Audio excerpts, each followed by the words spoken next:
Morning, সবাই কেমন আছে? আশা করি সবাই খুব ভালো আছে। সুস্মিতা রোডেস ফ্যামিলিতে তোমাদেরকে সবাইকে স্বাগত। তো আজকে হচ্ছে সোমবার, কালকে আমি কোনো ব্লগ করিনি। কালকে একটা রেসিপি ব্লগ তোমাদের সাথে শেয়ার করেছি, বাস আর কিছুই না। তো এখন ঘড়ির কাঁটায় হচ্ছে, দেখতেই পাচ্ছ, 8:45। মেয়ে স্কুলে টিফিন বানানো হচ্ছে। তো মেয়ে রেডি হবে, মেয়েকে এদিকে ওর বাবা তোলার চেষ্টা করছে, এখনো ওঠেনি ম্যাডাম। তো যাই হোক, আজকের সারাদিন তোমাদের সঙ্গে কী করবো না করবো সব কিছু শেয়ার করবো। এখানে দেখো আলু ভাজা বসেছে, ওদিকে আমি বসিয়েছি হচ্ছে পরোটা, আর ওখানে হচ্ছে দুধ গরম। তো আগে মেয়েকে টিফিন করে গুছিয়ে বের করে দেবো স্কুলের জন্য, তারপরে সব কিছু হবে। তো চলো ব্লগটা দেখতে থাকো, এখন থেকে শুরু করছি, আশা করি তোমাদের ভালো লাগবে। আর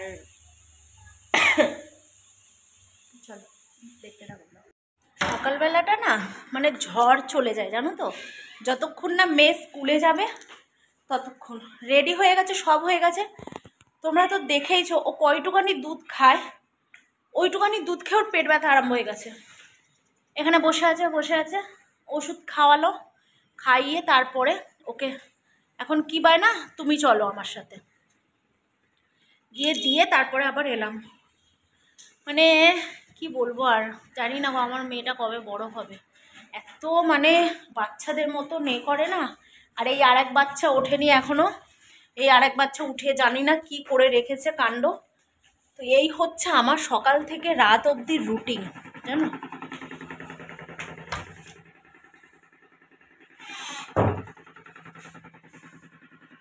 মা,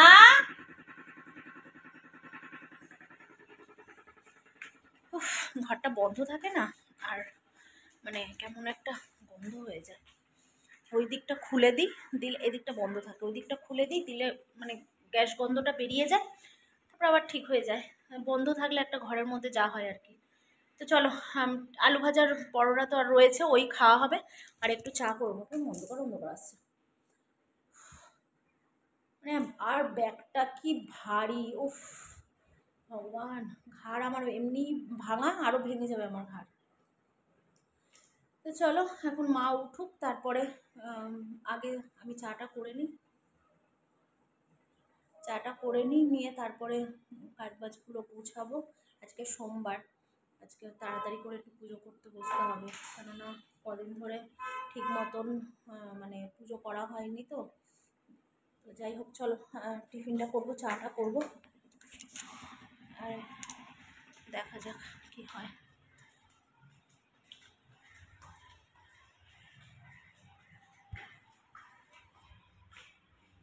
মার জন্য খাবার গুছিয়ে নিয়েছি। এখানে ডাল আছে, লাউ ডাল, বাঁধাকপি তরকারি, এখানে আছে পাঁপড় ভাজা, আর এর নিচে আছে বেগুন ভাজা আর কুমড়ো ভাজা। এখানে ভাত আছে, লেবু।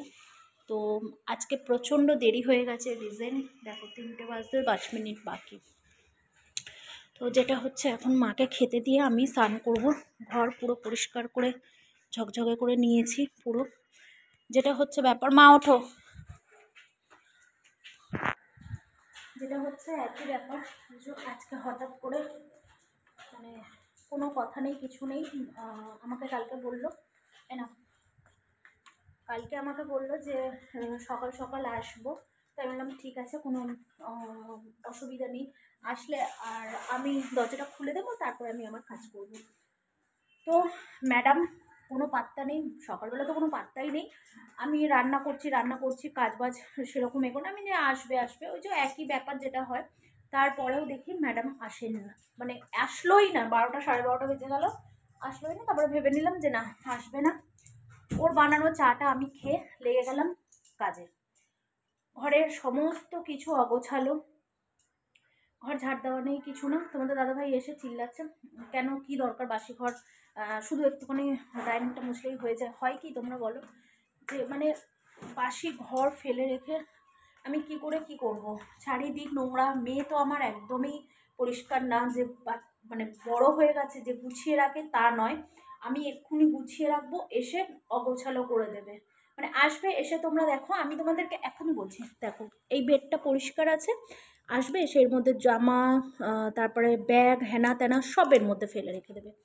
তো এই হচ্ছে আমার ঘরের মানুষজন। তো যাই হোক, বলে না, যখন আমার রাগ একটাই হয় জানো, তুমি জানো যে তোমাকে ছাড়া মানে আমি প্রায় কি বলবো পঙ্গু বলে না, সেরকম একটা টাইপের। মার কাজ প্লাস এখন তো দুদিন ধরে ম্যাডাম একটু আমাকেও শান্তি দিয়েছে, তো সেটা হচ্ছে একটা ব্যাপার। তো জামা কাপড় একাকারই পরে থাকে, মানে এক কারি জামা কাপড়, তো সেইগুলো ধোয়াধুয়ি সেগুলোর একটা ব্যাপার থাকে। তো যাই হোক, চলো মেয়ে এসে গেছে, আমি এখন পরে কথা বলছি, আর ভালো লাগছে না। আমি আগে স্নান করতে যাই, ঠাকুর দেবো। তো দাদাভাইকে বললাম বাসনটা একটু মেজে রাখো, সে সময় পাইনি। তো চলো আগে স্নানটা করে নিই আমি। পুজো করা, সব পুজো কমপ্লিট। আর এই যে মহারানী ভিক্টোরিয়া, দেখো তোমাদেরকে আমি কি বলেছিলাম, এই যে এই একটা জিনিস, এই দেখো, এই যে এই যে এই যে, ঠিক আছে, এই হচ্ছে এর কারবার। আসবে, এইগুলো তো ধোয়া জামা কাপড়, এগুলো তো গুছাতে হবে, তাই জন্য ঠিক আছে। এই এখন একটা ড্রেস পরছে, এসে মাত্র খুলে ছুঁড়ে ফেলে দেবে, ঠিক আছে। মাসি কিন্তু আসবে না, মাম নাটক করিস না, আমি বলে দিচ্ছি। তো চলো, আজকে দুটো পার্সেল দেখাবো। বল কিটা স্পা মানে বুঝিস? বাবা বলছে চুলে কি করবি, ওটা কি পেডিকিউর বলে? তো আচ্ছা চুলে কি করাবি, ওটা কি পেডিকিউর বলে? তো আমি বলছি ওটা পেডিকিউরটা ওটা পায়ে করে চুলে না, বলছে যে তাহলে কি বলে? বলছে স্পা। বলছে পায়ের মাসাজে স্পা বলে? আচ্ছা না, চুলের মাসাজে স্পা বলে আর পায়ে দিয়ে পেডিকিউর বলে। তো চলো এখন আমি একটু রেডি হয়ে নিই, তারপরে তোমাদেরকে পার্সেল দেখাচ্ছি। এই যে দুটো পার্সেল এসছে, এই একটা আর একটা আছে কোথায় ঘরে, এটা দেখাবো তোমাদেরকে, দাঁড়াও কি আছে। এটা খুব সুন্দর জিনিসটা এসছে, একটা শাড়ি এসেছে, সেটাও দেখাবো। চলো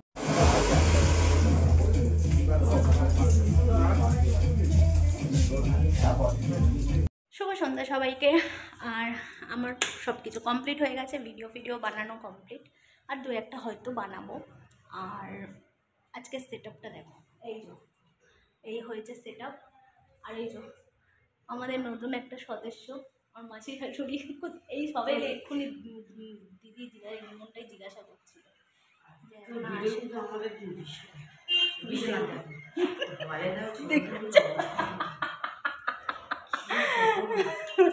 চলো বসো, চলো সন্ধে ফন্ধে দেওয়া কমপ্লিট। হ্যাঁ, তখন যেটা বলছিলাম, এই দেখো আজকে এই ঘরে সব দিয়ে, এই যে চাদর দিয়ে দিয়ে আমি আজকে পর্দার মতন করে এখানে 2-3টে রিল করেছি, সেটা তোমরা দেখতেই পাবে। যেহেতু স্যার এসে গেছে মেয়েকে পড়াতে, আজকে ডাইনিংয়ে, ওই জন্য আর করতে পারিনি ভিডিও। একটা দুটো ছাদে করেছি, আর একটা ঘরে করলাম না, ঘরে এখানেই করেছি, আজকে ডাইনিংয়ে করিনি। তো এখানেই একটা করলাম, ব্যাস দুটো করলাম। তো এই দুটো করেই ব্যাস, আর করবো না রিলস, কেননা এখন হচ্ছে একটু স্যারকে চা দেবো, আর মাকে একটু চা দেবো, টিফিন দেবো, প্লাস একটু আঠা মেখে রেখে রুটি ফুটি একটু জোগাড় করে রেখে দিয়ে যাব। মেয়েকে আজকে 7:30টার সময় ক্লাসে নিয়ে যাব। এখন বাজে হচ্ছে 6:30, পড়তে যাবে 7:30টায়, আবার স্যার এখন এখান থেকে হয়ে গেলে ম্যামের কাছে যাবে। তো চলো সন্ধ্যেবেলা আমি ব্লগটা শেষ করে দেবো, আর ব্লগটা বেশি বড় করবো না, যেহেতু আজকে প্রচণ্ড মানে আমার কাছ থেকে, মানে কি বলবো, আমি না মাঝে মধ্যে না এরকম না খিচুড়ি মতন হয়ে যায় জানো তো, ভালো লাগে না। তো যাই হোক, চলো এখন আটা কিনতে যাবো, তারপরে আমি আটাটা মেখে রেখে মেয়েকে নিয়ে বেরিয়ে যাব। তো তার আগে একটু স্যারের জন্য আর মার জন্য একটু চা করি, আর মেয়েকে একটু দুধ বিস্কুট খাইয়ে নিয়ে যাব, আর আমি এবারে চেঞ্জ করব, করে তারপরে বেরিয়ে পড়বো। তো চলো দেখতে থাকো। আর তো চলো, এদিকে আমি চেঞ্জ করে নিয়েছি, মেয়ের একটু শরীরটা খারাপ লাগছে, পেটটা ব্যথা করছে বলছে, পড়তে যাওয়ার সময় মানে পড়তে যাওয়ার টাইম হলেই ওর পেটটা ব্যথা করে। তো যাই হোক, এক্ষুনি শুনতে পেলে আমার ধরে আমাকে দেবে এরকম। তো সত্যি কথা, ওর পেটটা একটু ব্যথা করছে, তো বললাম একটু রেস্ট নেই, একটু গরম জল করে দিয়েছি, একটু রেস্ট নিচ্ছে, তারপরে বেরোবো। তো তোমাদেরকে বললাম দুপুরবেলা যে এই পার্সেলটা দেখাবো, আর এই পার্সেলটা, এই দুটো পার্সেল এসছে। আজকে 3-4 দিনের বেশি, এটা তো 1 সপ্তাহ 2 সপ্তাহ হয়ে গেছে, আর এটা হয়ে গেছে প্রায় 5-6 দিন। তো তোমাদের দাদাভাই বলছে পার্সেলগুলো খুলে দেখলে না তারপর আবার ছেঁড়া বেরোলে তখন একটা প্রবলেম হবে। কালকে একটা পার্সেল এসেছে জুতো, তো সেটা হচ্ছে সবই ঠিক ছিল, জুতোটা যেরকম জুতো আমি দেখেছিলাম মানে সেটার একটা জিনিস নেই, তো সেই জন্য রিটার্ন করেছি। তো যাই হোক, এখন জানি না কবে আসবে, কিন্তু এইটা আরও একটা এসেছে অলরেডি। আবার আমি তোমাদেরকে কালকে নতুন একটা ব্লগে শুরু করবো যখন, তখন তোমাদের সঙ্গে শেয়ার করবো। বিশ্বাস করো এত সুন্দর লাগছে, দেখাতে হবে। তো দেখলে তো আমার টোটকা কাজ করলো কিনা বলো। তোমরাও এরকম তোমাদের ফেভারিটের জন্য গিফটের মনটা ভালো করতে পেরেছি, যে শরীরটাও ভালো করেছে। আমার এটাই শরীর ভালো করার একটা ওষুধ। আর এইটা হচ্ছে একটা বেড কভার। আর এই দেখো একটা বেড কভার, এই বেড কভারটা দেখ মাম্মা কত সুন্দর এসছে। এ বাবা, আবার এটার মধ্যে আবার বালিশের ওয়ারও রয়েছে। এই দেখো, ও কি আমার মেয়ের কথা শোনো তো, আমার মেয়ে বলছে মা এটা শাড়ি নয়, ওটা তো নেটের শাড়ি, ওই জন্য ওই রকম। হ্যাঁ, এটা হচ্ছে আমার ওই এখানে যে ছোট ইয়েটা রয়েছে ওই খাটটার জন্য আমি এটা অর্ডার করেছি। এটা তোমাদেরকে কালকে যখন আমি পাতবো দেখাবো। খুব সুন্দর, দেখো চাদরটা এত সুন্দর না, তোমাদেরকে আমি মানে এই মাঝখানে ফুলটার জন্য আমি দেখে আরো নিয়েছি, আমার এটা খুব ভালো লেগেছে জানো তো। দেখাচ্ছি, এই যে এই দেখো, এই জিনিসটা আমার খুবই ভালো লেগেছে। এইটা হচ্ছে আমার এত পছন্দ হয়েছে, মানে চাদরের এইটা মাঝখানের এই ফুলটা আমার খুবই ভালো লেগেছে এই ফুলটা। তো তোমাদেরকে আমি পুরোটা দেখাবো পরে, যেটা হচ্ছে একদম মানে পুরো পাতবো যখন, তখন তোমাদের সঙ্গে কালকে ভালো করে শেয়ার করবো। তো চলো, আমার দুটো পার্সেল কেমন হয়েছে অবশ্যই কমেন্ট করে জানিও। আচ্ছা, সিঙ্গেল বেডের জন্য সিঙ্গেল একটা কভার, এরকম সেম এইটা এইরকমই কাজ। এই দেখো আমার মেয়ে এখন পড়েই চলে এসেছে, দেখো কার পর দেখো, এই দেখো, দেখেছো নাটক করবে। চলো আজকের মতন টাটা, টাটা করে দাও। আবার ব্লাউজটা বানিয়ে নেবে, ভালো লাগলে অবশ্যই একটা লাইক কমেন্ট শেয়ার সাবস্ক্রাইব করে দেবে। চলো সবাইকে টাটা, সবাই ভালো থেকো সুস্থ থেকো, টাটা। টাটা করে দাও, টাটা করতে দেখো, টাটা, সবাই ভালো থাকবে সুস্থ থাকবে, গুড নাইট।